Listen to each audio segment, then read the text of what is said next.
This is the costume of the innkeeper in the ballet Coppelia.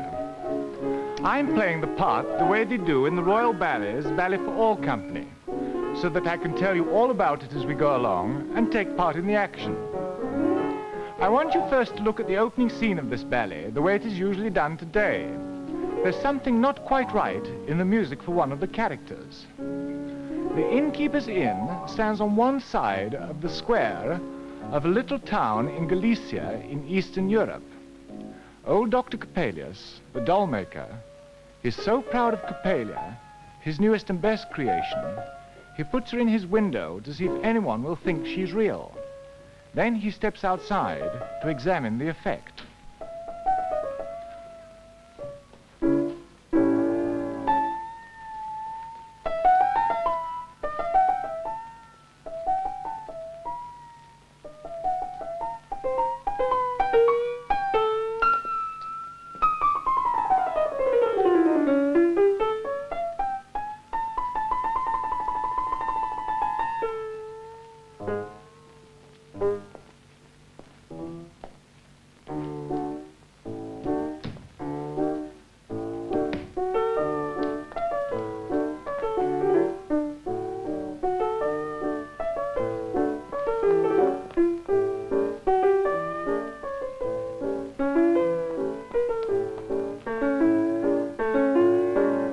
Swanhilda, from across the square, is the first person to be taken in by Coppelius's trick.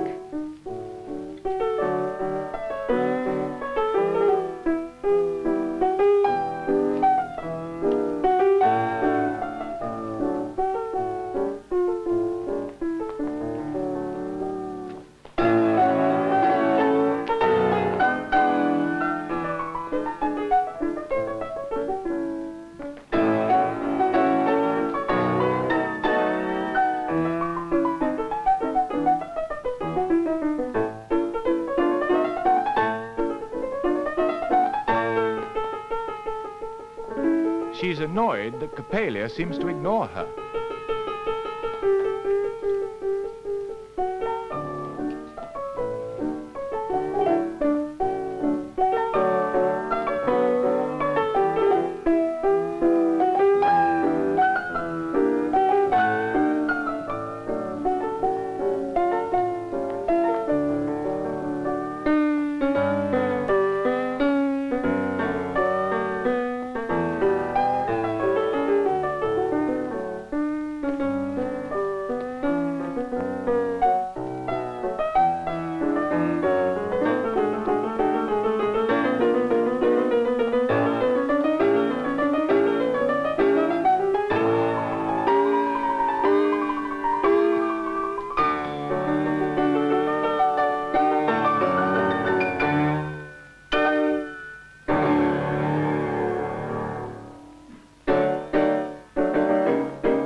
Coppelia curtsied. Coppelia is a doll. I made.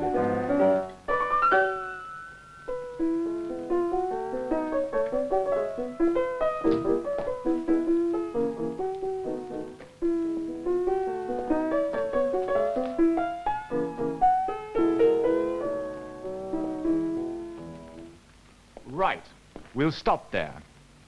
For the moment, Franz Swanhilda's boyfriend also falls for the trick, and for Coppelia. So it nearly breaks up his engagement to Swanhilda until he discovers his mistake. And here's what isn't right. Watch the entrance of Franz once more. At the same time, listen to the theme De Livre gives France.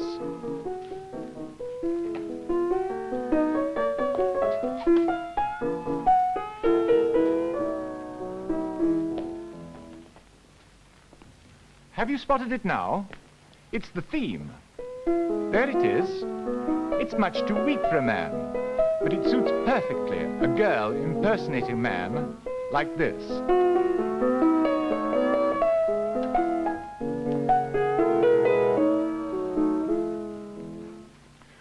So France was played by a woman at the first performance of Coppelia in 1870, and one cannot fully appreciate the ballet today without first knowing this. It explains why France now has so much acting and so little dancing to do compared with Swanhilda, and why his theme in the music, there's the other one, has less strength than a man should have. It didn't seem odd at the time because it was becoming the fashion for women to dance male roles in 1870, when the ballet was created at the Palace Opera. But the fashion nearly destroyed ballet as an art form, because it destroyed the balance between the sexes, on which all dancing depends. Coppelia remains a memorial of this crisis in ballet history. So let's go back to 1870 and see that opening scene again, this time in the costumes, the style and the gaslight of 100 years ago.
Here's France's theme again. France is dressed as he looked when first performed by Eugénie Fioc, one of the leading female dancers of the Paris Opera in the 1870s. It is a non-dancing mime role. Swanhilda is beautiful, isn't she?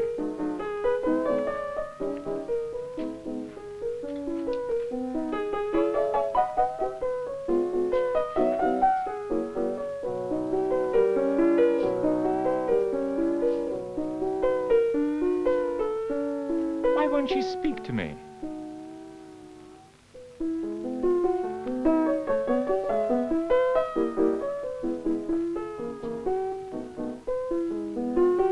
Swanhilda and I are engaged. So there.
You are sad. Why? You have no heart. Please.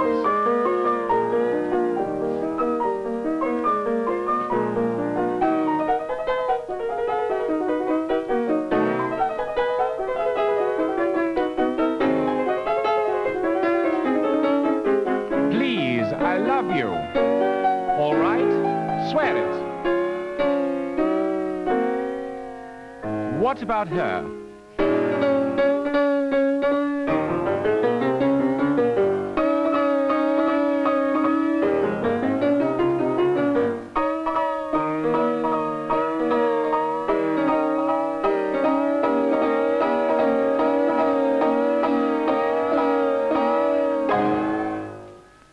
So the style of this traditional version of Coppelia has a charm of its own derived not from big effects, but from delicacy and musicality.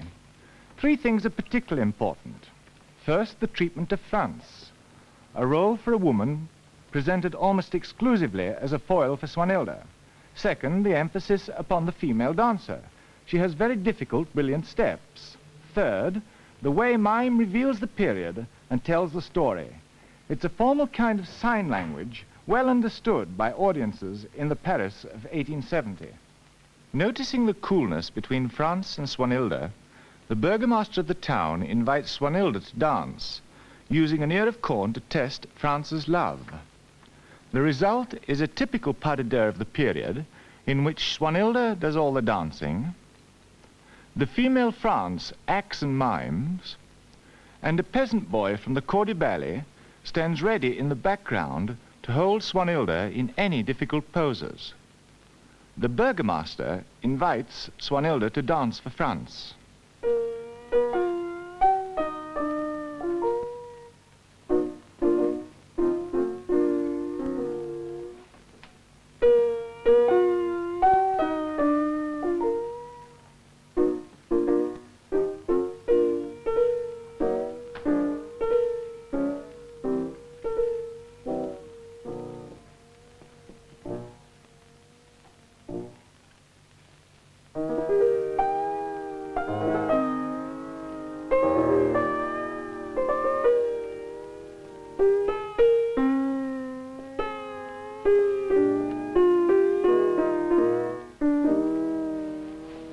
Instead of testing France, Swanhilda uses the burgomaster's invitation to tease him.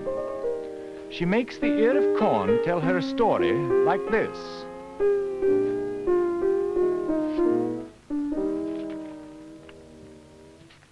Far, far away, she says, there lives a noble lord who was in love with a beautiful lady and promised to marry her.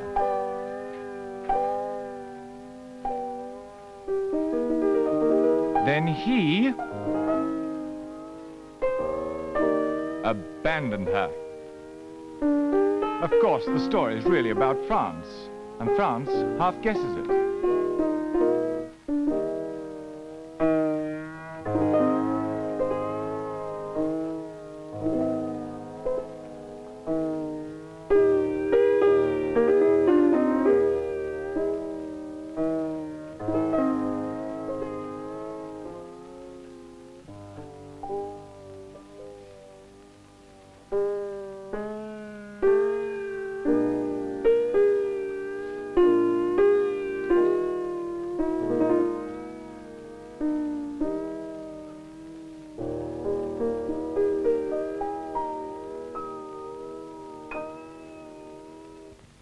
The fashion of using female dancers in leading male roles emphasized the end of the great era of romantic ballet, whose highlight had been Giselle 30 years before.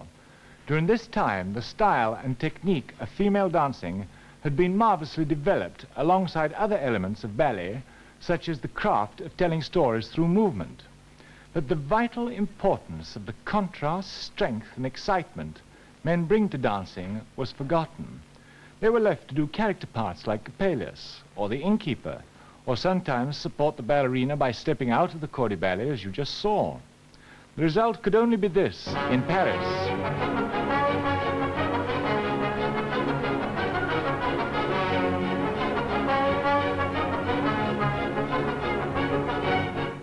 Or this in London.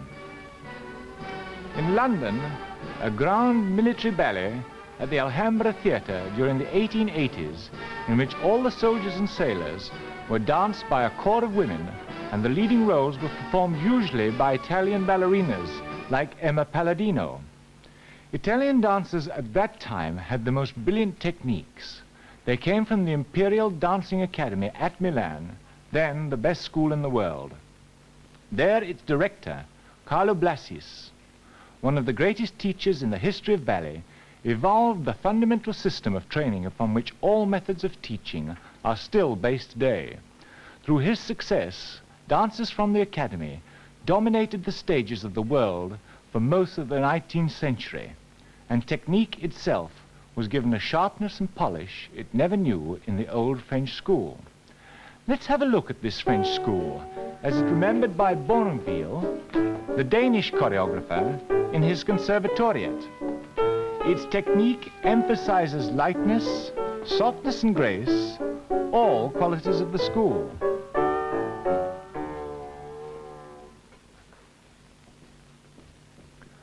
And now, back to Coppelia 20 years later, in 1870, when this same French school had absorbed much Italian influence from Milan. France is being rather stupid about that ear of corn. So to tease him still further, Swanhilda dances on her own.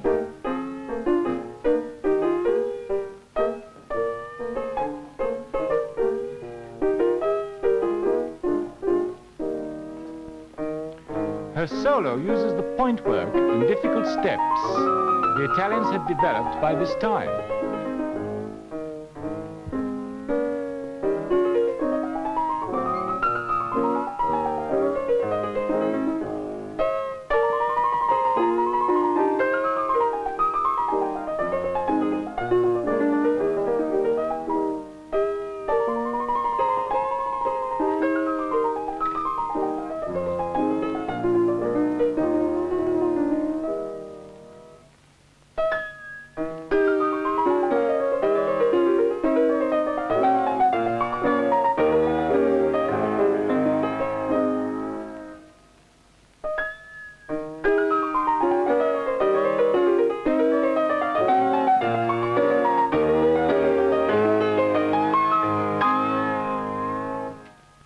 In London, Paris, or New York, the Italians owed their dancing reputation largely to the brilliance of pirouettes and other technical achievements learned at the Academy and assisted by two other developments.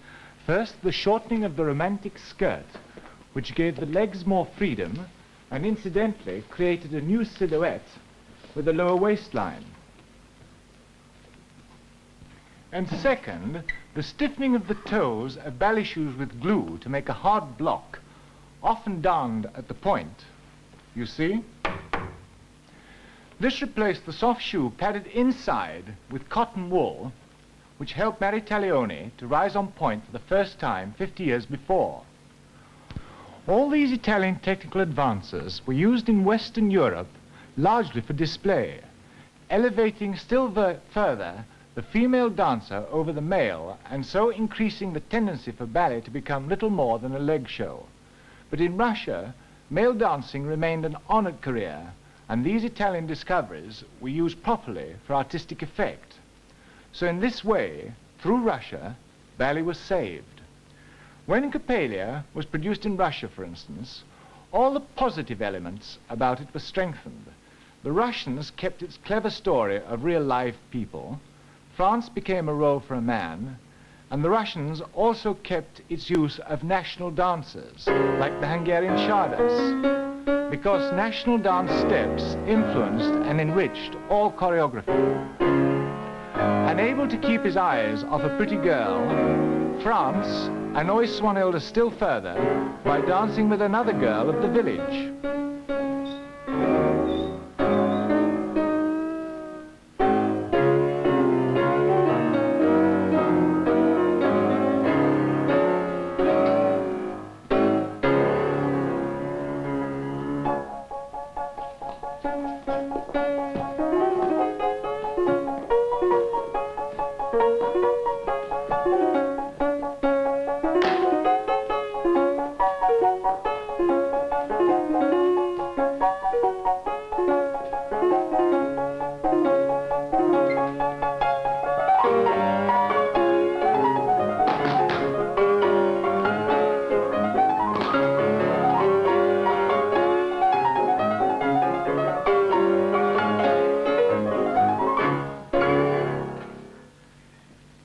In fact, this ballet introduced the Shadas to the theatre for the first time.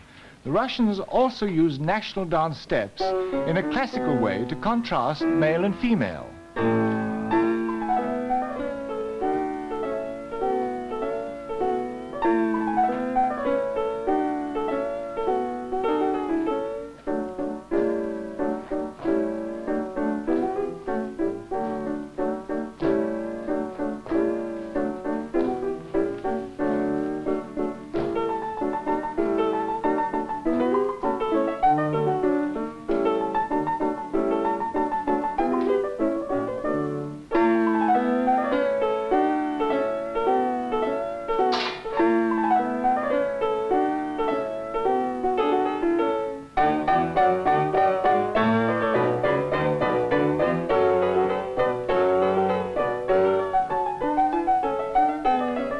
Celebrations at the end of the ballet is a betrothal dance.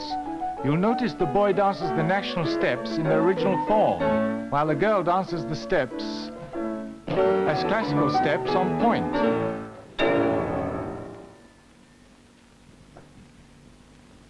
Most important of all, the Russians preserved Delibes' music. The quality of Delibes' score raised the level of all ballet music and indicated the new place music would occupy in ballet in future, especially through Tchaikovsky. So this music becomes the link between the two historical periods of ballet, the French romantic style of the first Coppelia and the Russian classical style of Coppelia today. It is all summed up in the celebrations which bring the ballet to its close. The Russians made France a proper role for a man, so he and Swanhilde celebrates their love pas de deux in a grand Russian manner.